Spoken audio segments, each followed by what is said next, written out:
Hello everyone, welcome to our YouTube channel NS education point. तो आज हम आगे डिस्कस करते हैं कक्षा 9 के 4th लेसन परमाणु की संरचना का भाग नंबर 3। तो जैसे हम अभी तक हमने इसमें हमारे 2 पार्ट पढ़ चुके हैं, जिसमें हमारे पहले पार्ट के अंदर रदरफोर्ड और थॉमसन का परमाणु मॉडल पढ़ा था और पार्ट 2 के अंदर हमने नील्स बोर का परमाणु मॉडल पढ़ा था और हमने न्यूट्रॉन के बारे में डिस्कस किए थे। तो अब हम आगे हमारा इस चैप्टर को कंटिन्यू रखते हैं और बात करते हैं हमारे अगले टॉपिक संयोजकता के बारे में।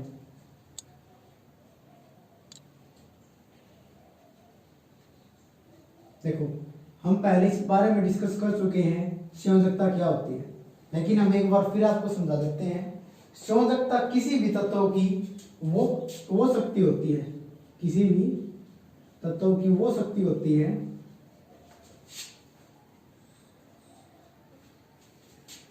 जो उसे दूसरे तत्व से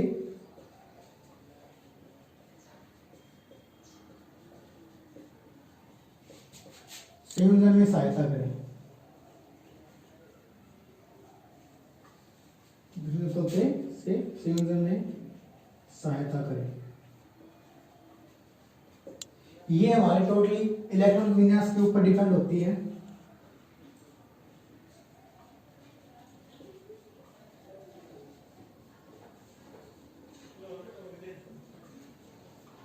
जैसा हम इसके बारे में हम पढ़ चुके हैं, इलेक्ट्रॉनिक विन्यास जो हमारा KLM N की फॉर्म में हमने जो इलेक्ट्रॉन डाले थे, उसके बारे में जैसे हमने बताया था, हमारे पहले कक्षा के अंदर 2 इलेक्ट्रॉन होंगे, दूसरे में 8 और तीसरे में 18, उससे आगे 32।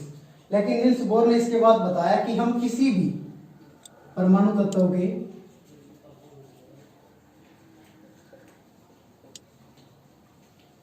बाहरी कक्ष में नॉर्मली 8 इलेक्ट्रॉन रख सकते हैं।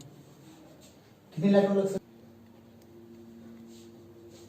तो हम संयोजकता का उदाहरण लें कि उसके आखिरी कक्ष में 8 इलेक्ट्रॉन पूरे करने के लिए, आखिरी कक्ष में 8 इलेक्ट्रॉन पूरे करने के लिए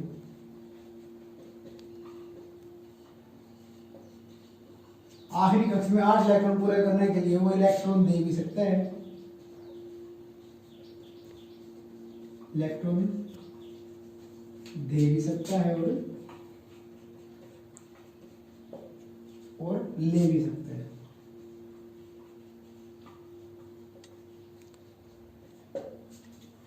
देखो, हमने पहले आपको बताया था, अगर इलेक्ट्रॉन देता है तो उसके ऊपर हमारा पॉजिटिव चार्ज आता है, उसके ऊपर हमारा पॉजिटिव चार्ज आता है, वो धनावेशित होता है।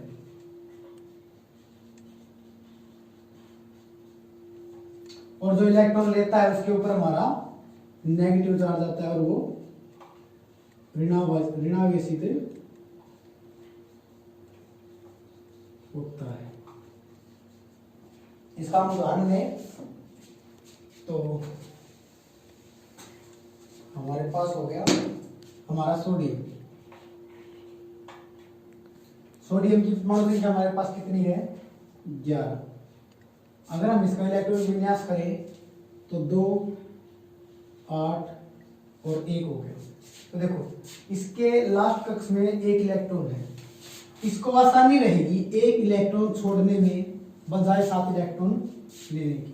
तो ये 1 इलेक्ट्रॉन छोड़ देगा तो इसके ऊपर हमारा एक पॉजिटिव चार्ज आ जाएगा। इसी तरह हम हमारा फ्लोरीन निकालें। फ्लोरीन का हमारा परमाणु संख्या क्या है? फ्लोरीन की 9। इलेक्ट्रॉनिक विन्यास करें तो 2 और 7। तो देखो, इसको 7 इलेक्ट्रॉन छोड़ने में परेशानी होगी, लेकिन 1 इलेक्ट्रॉन लेने में आसानी होगी और 1 इलेक्ट्रॉन लेके अपना आखिरी कक्ष में 8 इलेक्ट्रॉन कर लेगा और अपना पूरा कर लेगा। तो ये हमारा हो गया फ्लोरीन नेगेटिव। ऐसे होती है हमारी संयोजकता। सीधा ही अगर बात लें तो जिस के भी आखिरी कक्ष में 4 से ज्यादा इलेक्ट्रॉन हो, 4 से ज्यादा इलेक्ट्रॉन हो तो वो इलेक्ट्रॉन लेगा, यानी कि वो नेगेटिव चार्ज कैरी करेगा, ऋणावेशित होगा। और अगर 4 से कम इलेक्ट्रॉन है, 4 या 4 से कम इलेक्ट्रॉन है तो इलेक्ट्रॉन छोड़ देगा और हमारा जो धनावेशी तीर या पॉजिटिव चार्ज लेगा। चलिए के बाद हमारा आगे टॉपिक आता है इसके अंदर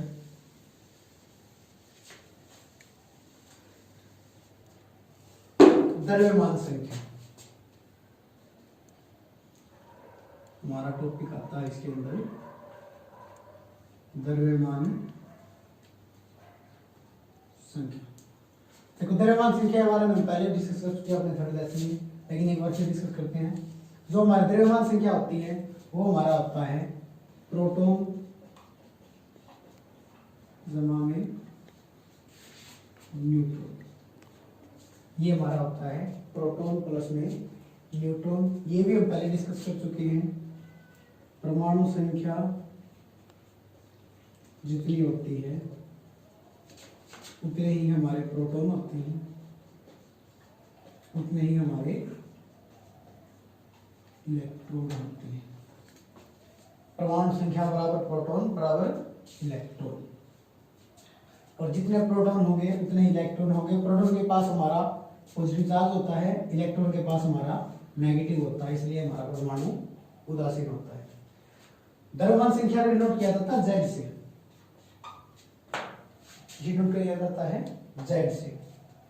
और हम इसका उदाहरण लें, अगर हम द्रव्यमान संख्या निकालें तो हमारा एक उदाहरण लेते हैं हम ऑक्सीजन। नाम देते हैं हम ऑक्सीजन। ऑक्सीजन की परमाणु संख्या हमारी क्या है? 8। अगर हमारी परमाणु संख्या 8 है तो इसके अंदर प्रोटॉन की संख्या कितनी हुई? 8। इसके अंदर न्यूट्रॉनों की संख्या क्या होती है? न्यूट्रॉन्स की संख्या भी क्या होती है हमारी? 8। तो हमारी इसकी द्रव्यमान संख्या क्या होगी? Z is equal to proton plus में न्यूट्रॉन, 8 और 8 16। द्रव्यमान संख्या के बाद आते हैं हमारे, हम एक और उदाहरण लेते हैं इसका, वो है हमारा सोडियम।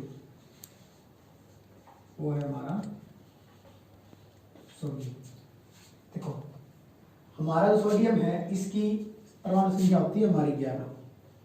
क्या होती है हमारी? 11। तो अगर परमाणु संख्या 11 है तो इसके अंदर प्रोटॉनों की संख्या क्या होगी?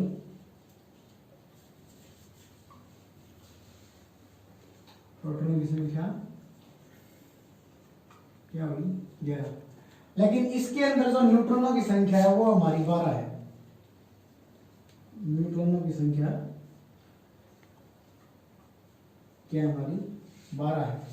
प्रोटॉनों की संख्या, न्यूट्रॉन की संख्या, ये आपको याद करने के लिए हमने थर्ड लेसन में आपको एक टेबल करवाई थी, पूरी 1 से लेकर 20 तक के सभी जो हमारे तत्व हैं उन सभी का परमाणु संख्या, उनकी प्रोटॉन न्यूट्रॉन सब का उसके बारे में जिक्र किया था। तो इसका हम निकाले द्रव्यमान संख्या, तो वो होगी हमारी प्रोटॉन प्लस में न्यूट्रॉन 23। इसके बाद हम आगे डिस्कस करते हैं वही हमारा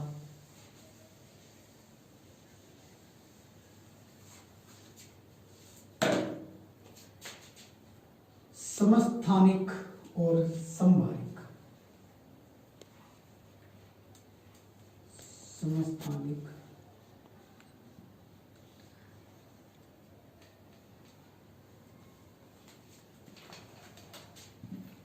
समस्थानिक वो तत्व होते हैं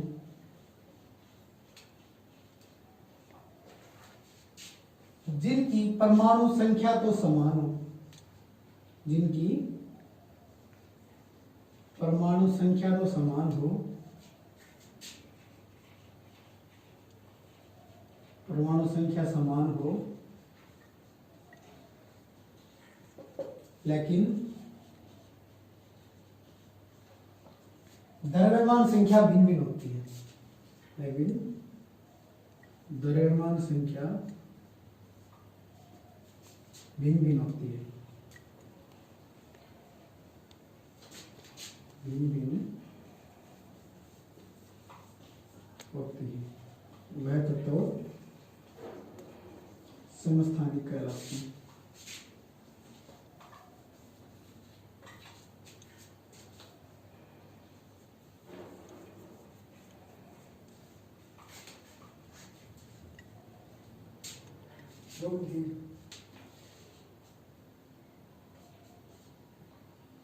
कर दो।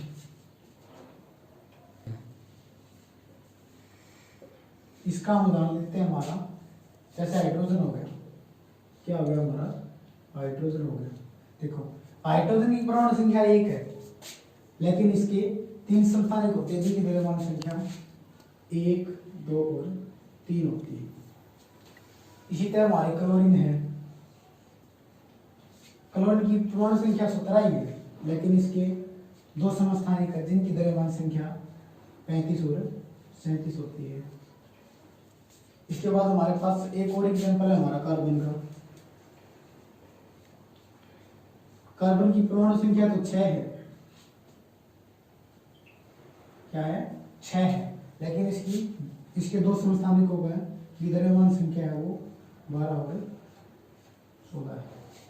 ये जो हमारे द्रव्यमान के अंदर जो डिफरेंस आता है, ये सिर्फ किसकी बदौलत आता है, न्यूट्रॉन्स की बदौलत। न्यूट्रॉन्स के कारण हमारे द्रव्यमान है वे अलग अलग आते हैं। जैसे हमारा कार्बन के 2 समस्थानिक थे 12 और 14, इसके अंदर हमारे 6 न्यूट्रॉन है और इसके अंदर हमारे 8 न्यूट्रॉन है। ऐसे ही क्लोरीन के अंदर, इसके अंदर हमारे 18 और इसके अंदर हमारे 20 न्यूट्रॉन है। इसके बाद आता है हमारा समबारिक।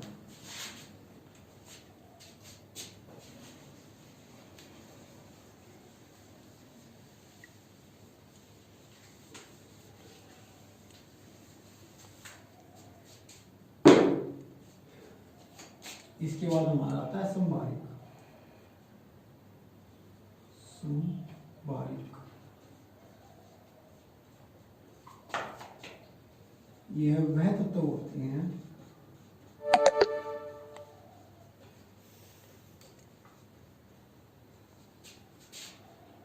जिनकी परमाणु संख्या तो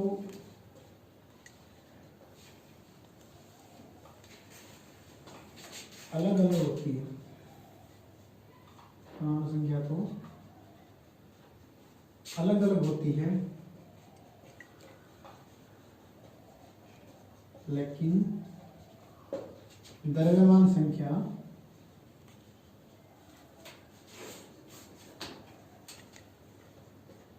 समान होती है। द्रव्यमान संख्या हमारी ये जो समान होती है। जैसे हम इसका उदाहरण लें, हमारे पास हम इसका उदाहरण लें तो हमारे पास उदाहरण है कैल्शियम और आर्गन। देखो हमारा कैल्शियम है, कैल्शियम की हमारी परमाणु संख्या होती है 20, क्या होती है 20, लेकिन हमारे इसके अंदर न्यूट्रॉन भी कितने होते हैं 20, न्यूट्रॉन कितने होते हैं 20, तो हमारे इसकी द्रव्यमान संख्या कितनी होगी 40, कितनी होगी 40। तो हम इसके बाद हमारा आर्गन लेते हैं। आर्गन की परमाणु संख्या क्या होती है 18 और इसके अंदर हमारे न्यूट्रॉन कितने होते हैं, इसके अंदर हमारे न्यूट्रॉन होते हैं 22, क्या होते हैं 22। तो इसकी द्रव्यमान संख्या हमारे पास क्या होगी 18 और 22।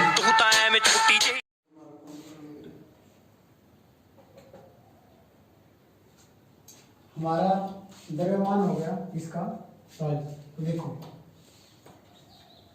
कैल्शियम का और आर्गन की परमाणु संख्या तो अलग अलग है, कैल्शियम की 20 और आर्गन की 18, लेकिन इनकी द्रव्यमान संख्या दोनों की ही 40 है। तो इसका मतलब ये दोनों क्या है समबारिक। देखो नाम से पता चला समबारिक, यानी कि जिनके अंदर सम मतलब बराबर भार हो, ये हमारे समबारिक होते हैं। तो इसके अंदर आपका एक टॉपिक और रहेगा कि जो हम नॉर्मली दर्शाते हैं कि वो हम कैसे लिखते हैं किसी भी तत्वों को। तो किसी भी तत्वों को लिखते हैं, बीच में उसका प्रतीक, ऊपर उसकी द्रव्यमान संख्या, उसकी द्रव्यमान संख्या और नीचे उसकी परमाणु संख्या। ये किसी भी तत्व को लिखने का तरीका है। जैसे हम बात करें हमारे कार्बन की, तो हमारे कार्बन का प्रतीक है C और इसकी द्रव्यमान संख्या हमारी है 12 और हमारे इसकी परमाणु संख्या है 6। ऐसे ही अगर ऑक्सीजन को देखें तो ऑक्सीजन का प्रतीक हमारा है O, उसकी द्रव्यमान संख्या 16, उसकी परमाणु संख्या 8। एक और एग्जांपल है हमारा वो है कैल्शियम, प्रतीक उसका Ca और उसकी द्रव्यमान संख्या 40 और उसकी परमाणु संख्या 20। तो ऐसे हम किसी भी तत्व को लिख सकते हैं। तो थैंक्स ऑल ऑफ यू, धन्यवाद आपका बहुत बहुत। और प्लीज़ वीडियो को लाइक और शेयर कर दें और हमारे YouTube channel NS education point को सब्सक्राइब करें। Thank you.